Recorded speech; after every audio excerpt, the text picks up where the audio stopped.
uma barra, né? A barra. Que eu venho enfrentando um peso, mas Um ano, né? um ano praticamente já está fazendo. Durante 2022, eu comecei a sentir um certo desconforto no estômago e já fui fazendo algumas avaliações. Fui tirando alguns medicamentos que eu usava de rotina, alguns antioxidantes, vi que não era. Fui mudando minha alimentação, mais ainda prestando atenção se era algum tipo de alimento que estava causando aquele desconforto. Não era. Fui muito criteriosa nessa investigação, até cápsulas que eu usava sem o medicamento, pedi o laboratório para mandar para ver se era alguma cápsula. Não era.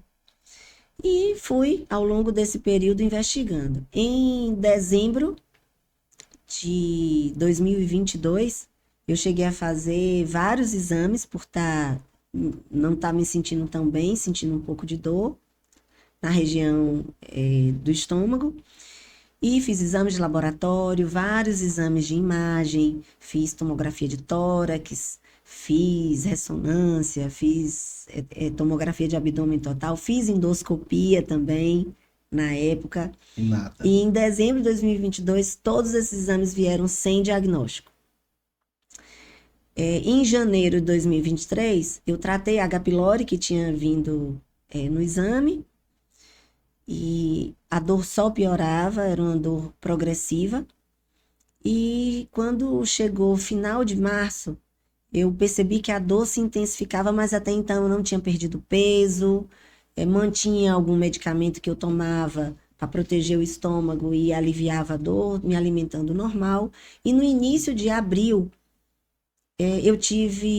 entrei em contato com um colega meu, um amigão, Dr. Marconi Cedro, e bati um papo com ele, fui em uma consulta, disse que eu não estava me sentindo bem. E eu tive dengue no início de abril. E aí sim, meu estado geral caiu bastante, e as dores se intensificaram. E como eu tinha tratado a H. pylori em janeiro, eu já tinha feito esse esquema de tratamento há alguns anos atrás, então optei por fazer um outro esquema antes de fazer uma nova endoscopia. E eu teria que esperar essa nova endoscopia após o tratamento, pelo menos 2, 3 meses para repetir. E logo que eu voltei para Eunápolis, eu procurei esse meu amigo, Marconi, e falei, Marconi, não estou bem, não consegui comer, as dores pioraram, a gente pensou até que pudesse ser uma doença funcional e entraria com algum medicamento para ajudar essa doença funcional. E eu falei, toma o que você quiser, mas eu não estou suportando de dor. E aí Céu, de 0 a 10, você classifica a sua dor em quanto? Eu falei 9,5, 9,8 já sem suportar. Meu Deus do céu. Ele vem amanhã que eu vou fazer uma endoscopia em você e a gente avalia. E assim aconteceu. Dia 12 de abril eu fiz essa endoscopia e quando ele não foi o mesmo que fez a que eu fiz em dezembro, e aí quando ele fez a endoscopia, eu ainda estava um pouco sob sedação e eu escutava um zum, zum, zum no quarto, na sala ao lado. E o irmão dele é meu compadre, também, doutor Hugo Cedro, então estava a família já bem próxima a mim ali naquele momento. E até que Thales estava encostado na porta na hora que ele me deu o diagnóstico, ele sentado no banco, segurando em minha mão, e aí ele olhando para mim disse, Céu, eu não esperava encontrar o que eu encontrei, mas você está com um tumor no estômago, você está em estado avançado, já tá tomando o seu estômago inteiro e a gente vai precisar tirar seu estômago todo, vai ter que fazer uma gastrectomia total, vai ter que procurar um oncologista o mais rápido possível para começar o tratamento, ver se vai ter que fazer quimioterapia antes, mas vai dar tudo certo. Vai dar tudo certo, você vai ficar curada. E nesse momento foi o que eu fiz. Verdadeiramente eu me entreguei nas mãos de Deus. Tinha dois caminhos a seguir. Ou eu me desesperava, ou acontecia o que aconteceu. Eu simplesmente falei: eis-me aqui, Senhor. Seja feita a sua vontade. E assim ele vem me conduzindo. E foi tudo rápido. Eu saí de lá, do consultório de Marconi. Não, passei na igreja, fui no Santíssimo e pedi sabedoria ao Divino Espírito Santo.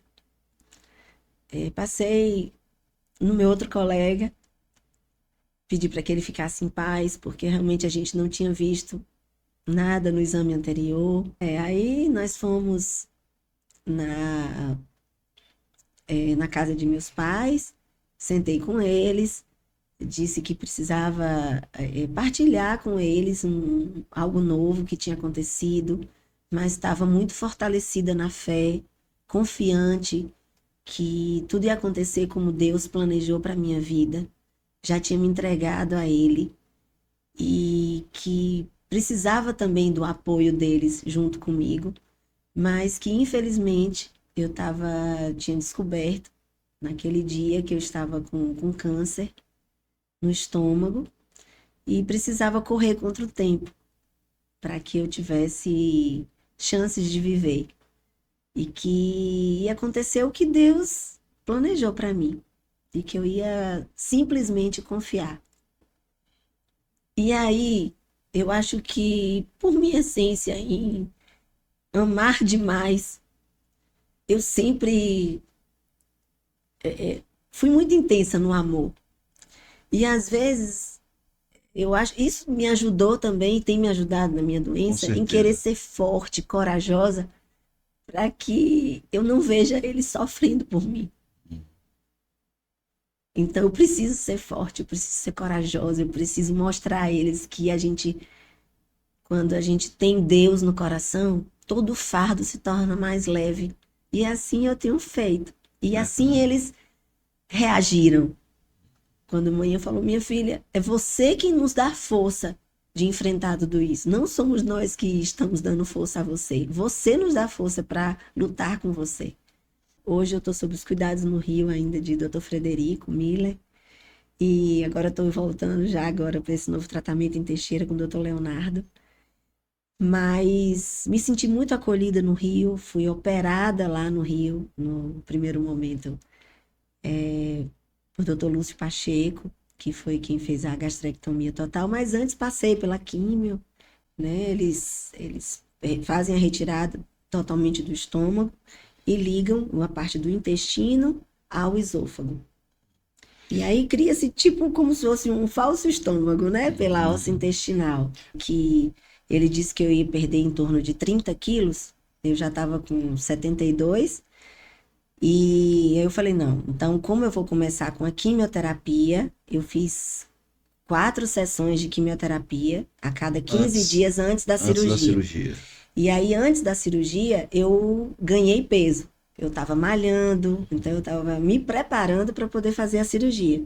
Aí estava fazendo reposição com whey protein, creatina, com aminoácidos também. Eu levei o que eu acredito, né, junto com um oncologista que está me acompanhando, toda a parte de injetáveis que eu podia fazer para ganho de massa muscular, de reconstrutor nutricional. Então, consegui ganhar 8 quilos antes da cirurgia. E quando eu fiz a cirurgia, eu passei 14 dias no hospital, saí do hospital sem perder 1 quilo sequer. Não se explica Deus, porque eu estava em dieta zero, durante... Dieta zero não, né? Oral, né? Que eu tava com sonda, tava com interal, mas graças a Deus mantive meu peso aí. Fui perdendo gradativamente, quando eu comecei a me alimentar já por via oral, com alimentos líquidos, tomando água, aquela aguinha suja, depois uma semilíquida, depois sólida. E aí fui evoluindo muito bem com a ajuda da nutricionista também, uma amiga querida também de Eunápolis, doutora Rosana Xuxeta. uma amiga muito querida que me ajudou muito na progressão. Ela ficava impressionada com minha Pois é, progressão, assim, pois na é. dieta. Então, mas ao longo do tratamento, eu só perdi os 8 quilos que eu tinha ganhado. Depois que eu fiz a cirurgia, eu fiz mais 3 sessões de quimioterapia. No total foram 8. Né? E quando termina esse tratamento, a gente faz todos os exames de rastreamento. Então, eu terminei a última quimioterapia em outubro de 2023 e fui liberada do tratamento em novembro, final de novembro. Aí foi quando eu voltei para Eunápolis. E quando foi no dia 24 de novembro, eu tive um certo desconforto na deglutição, como se fossem uns entalos, né? Uma disfagia, uma certa dificuldade de engolir com água. Não foi com alimento, foi com água mesmo. E aí eu comecei a prestar atenção. Falei, tem alguma coisa errada. Achei que pudesse ser alguma coisa da cirurgia, na anastomose, uma suboclusão. Fiz logo uma endoscopia, mas estava tudo bem, não precisou fazer alargamento dessa região. Mas fiquei atenta. No início de janeiro, comecei a sentir uma dor pélvica na região do ovário, fiz um ultrassom. E fazendo essa ultrassom, achava que podia ser alguma infecção urinária, mas a dor era localizada em ovário direito, com irradiação para as costas. E quando eu fiz a ultrassom, um colega meu, Thales também, Céu, eu tô achando esse ovário direito um pouco aumentado, e então vale a pena depois a gente acompanhar com outros exames. Na semana seguinte, aí eu já fui uma outra amiga minha, Narinha, doutora Nara também, ela fez a ultrassom transvaginal e observou, Céu, o seu ovário direito está muito aumentado, o ovário esquerdo está começando a aumentar, vale a pena a gente fazer uma ressonância, mas pela ultrassonografia já deu para imaginar que era uma metástase ovariana. E aí no dia seguinte já fiz uma ressonância. Essa ressonância confirmou um Krunkeberg, que é uma metástase rara, né? Assim, mas já como se fosse uma metástase peritoneal, não específica ovariana. Então, assim que eu recebi o diagnóstico, já procurei ligar para a equipe do Rio. 2 dias depois eu já estava já no Rio, já preparada, com as dores começaram a aumentar do ovário, já estava no hospital, já foi feita a cirurgia. E aí, em fevereiro, começou uma verdadeira. Foi desmoronando, assim. Todas as notícias vindo rápido demais. Durante a cirurgia da retirada dos ovários, eles fazem uma varredura no abdômen, aí foi visto que tinha metástase peritoneal em todos os quadrantes. E a gente já sente aquele medo, né? Eu falo que pior que escutar que você está com câncer é escutar que você está com metástase. E aí, mas assim, em momento algum eu me desesperei, mantive minha fé, minha confiança.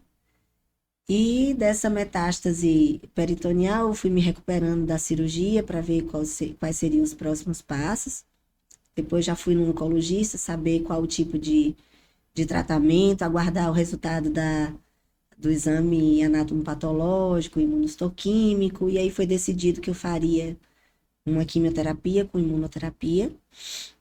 E a partir daí eu fui tendo muita dificuldade na deglutição, muita dificuldade. Não, aí sim, começou, eu não consegui me alimentar bem, aí eu fui perdendo peso, descobriu também uma metástase ganglionar, eu fiz um aglomerado de gânglios aqui nessa região, onde possivelmente estava comprimindo a inervação e que estava dificultando minha deglutição. Desse conglomerado, acabei fazendo uma compressão e fiz uma trombose nessa região aqui, pegando algumas veias importantes, subclávia, jugular interna, externa. E aí eu fiz, meu braço começou a ficar cianótico, Então, aí tive que ir para o hospital, fiquei internada. Dessa metástase ganglionar também, a gente ficou em observação, mas precisei fazer um PET scan. E além de tudo isso, ainda identifiquei uma metástase óssea. Tem um pontinho na coluna e um pontinho na minha crista ilíaca direita. E é enfrentar. O tratamento é o mesmo, é um tratamento agora a longo prazo, que eu vou ter que fazer, rezar, confiar que eu vou ter uma boa resposta com esse tratamento e longa vida, se Deus quiser. Quando eu fiquei sabendo da doença, sabia o tipo histológico, sabia as medicações que estava usando, eu procurei naquele momento me colocar como paciente. Eu não queria estar me vendo como médica diante do meu tratamento. Então, quanto menos eu soubesse de efeitos colaterais, possíveis efeitos colaterais, o que poderia estar acontecendo com a doença, mesmo já tendo estudado tudo isso. Mas eu não queria saber o que poderia acontecer, quanto tempo de vida eu venha a ter, quanto tempo de vida eles achavam que eu ia ter. Por isso, diante da minha fé, e sempre acreditei que para Deus nada é impossível. Eu vivo um dia de cada vez. E se for da vontade de Deus, eu vou viver muito com fé em Deus. Porque eu creio que para Deus nada é impossível. Nada é impossível. Assim como comigo, né? Diante de tudo que eu já vivi, diante de como eu fui diagnosticada, meu prognóstico era um e eu estou aqui. Eu não posso imaginar a dor que minha mãe está sentindo. Mesmo sendo comigo mesma, eu não posso imaginar quão grande é essa dor. Mas não adianta a gente ir também muito devagar, achando que vai tampar o sol aí com a peneira, porque a gente tem que agir com consciência do que a gente está fazendo. Eles têm que estar. Eu nunca gostei de esconder nada, né? Sempre acho que a gente tem que falar a verdade do que está sentindo, do que está acontecendo. Mas quando a gente se depara com essa situação, o primeiro que soube foi Thales, é desesperador, né? Ver também meu marido sofrendo junto comigo o tempo inteiro, mas ele me fortalece demais, me dá muita força, me encoraja, sempre falando que vai dar tudo certo, que eu não pense que eu vou morrer logo, que eu vou viver muito ainda. Então ele me passa muito essa confiança e eu fico também me fortalecendo disso e passando também para minha família quando vem esses medos, ele me segura muito. Eu sempre soube que ele era um grande homem. Sempre acreditei nele demais. E não esperava nada diferente dele. Tinha certeza que ele estaria comigo e assim como eu abandonei minha vida, ele abandonou a dele para viver a minha vida com ele e eu abandonei minha vida para viver por ele. Muito difícil. Eu acho que esse é um dos maiores medos, é não ver meu filho crescer. E quando a gente foi para o Rio, logo que eu descobri, a primeira semana fomos só eu e Thales, e Ravi ficou, né, com os meus pais. E aí a gente conversou com ele. Falei que mamãe tinha descoberto que estava doente, que ia ter que passar um tempo fora, mas que logo, logo ele estaria lá com a gente. A gente optou para ele ir em seguida também com a gente. Mas nesse primeiro momento que a gente ia na frente, logo, logo que pudesse, ele estaria com a gente. Que ia ser por pouco tempo, que mamãe ia precisar fazer um tratamento. E esse início ele entendeu. 14 dias depois ele já estava no Rio com a gente. E quando eu fui para o meu cirurgião, que também já teve um câncer hepático, ele tinha um livro que ajudava a mostrar à criança sobre a perda do cabelo. E aí ele me emprestou. E aí eu segui o que o livro ensinou. Que como eu sempre tive cabelão, né, eu fui cortando mais curto, explicando a ele que o cabelo de mamãe ia ficar um pouquinho ralo, ia ficar fraquinho e que mamãe ia precisar cortar e que iria acontecer de ficar tão pouquinho que eu e mamãe iria ficar careca. E à medida que isso tudo fosse passando, o cabelo de mamãe iria voltando a crescer. E no dia que eu mostrava a ele, que fui cortando, cortando, mas depois caía demais, e ele mamãe, agora tá ficando muito feio.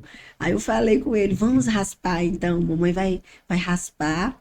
Ele até tinha dito, eu vou raspar o meu também. Meu Deus. E aí teve um dia que aí eu fui na cabeleireira, ela cortou um chanelzinho, e aí ele foi vendo essa transformação aos poucos acontecendo e foi aceitando tudo isso. E no dia que eu fui raspar a cabeça, a cabeleireira chegou lá em casa e quando eu falei com ela, vamos filmar que Ravi também vai querer cortar meu cabelo, ela, Celina, eu não tenho coragem de cortar seu cabelo. Será que tem alguém que possa cortar?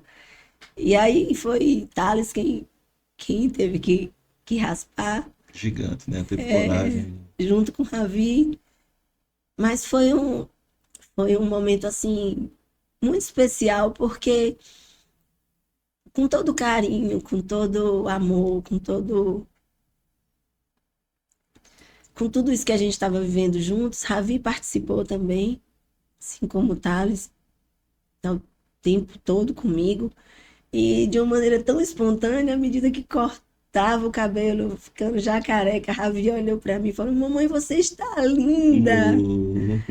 Então, a gente só leva aprendizado e mesmo diante de tanto sofrimento, a gente consegue ficar feliz, assim, vendo uma criança na inocência dela, ver a alegria em tudo que verdadeiramente sente. Já que a gente não pode voltar o tempo, eu agora falo, não posso perder tempo nenhum com meu filho. Mas vejo, Ravi, eu peço, Senhor, deixa ver meu filho crescer. Mas é tudo tão incerto, né? O que eu estou vivendo agora é que eu vivo um dia de cada vez, mas às vezes eu olho para ele, me pego pensando lá na frente e volto e falo, meu Deus, como vai ser até meus planos com meu filho, né? Quero ver Ravi se realizando, quero ver ele crescendo. Esse ano vai ser a formatura dele da primeira fase da escola. Eu já penso eu lá com ele e eu vendo. Minha vida mudou em relação a ele depois que tudo isso aconteceu. Eu diminuí, minha rotina toda mudou, dar mais atenção a ele, brincar mais com ele, ganhar mais tempo para ele, fazer coisas que às vezes eu não fazia, né? É uma delícia fazer tudo com ele. Hoje se tornou muito mais especial do que era antes. Eu acho que eu fui tocada, né, pelo Espírito Santo. Eu sempre acreditei muito em Deus, sempre tive muita fé, mas a fé, eu acho que a gente alimenta ela diariamente. E eu acredito muito no poder da oração. E eu sempre, antes até de estar doente, eu sempre pedi oração às pessoas, reze por mim, reze por mim, reze por mim, e assim eu tenho feito. Além de estar alimentando a minha fé, buscando mais conhecer a Deus, buscando mais ler a Bíblia, buscando mais ter intimidade com Deus, eu peço muito às pessoas que estejam junto comigo em oração, porque as orações me fortalecem.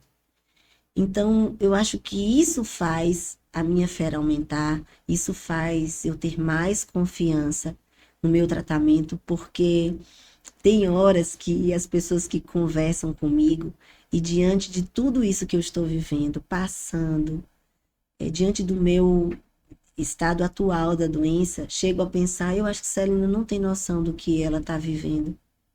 Diante de como eu reajo a cada notícia que eu recebo, diante de cada prognóstico, né, que eu sei, eu não lembro que eu estou Isso doente. é Deus, né? Só Ele para me fazer sentir assim. Então eu tento, não é não querer acreditar que eu estou doente, não, é não lembrar que eu estou doente. E acho que é a fé, essa fortaleza, essa confiança em Deus, mesmo tendo alguns dias que eu choro, que eu tenho alguns medos, quando recebe um diagnóstico, meu Deus, esse tanto de metástase, minha doença já está assim, mas ao mesmo tempo que eu estou assim, às vezes a pessoa que eu mais falo isso é Thales, né? O quanto que ele me encoraja, meu amor, não pense nisso.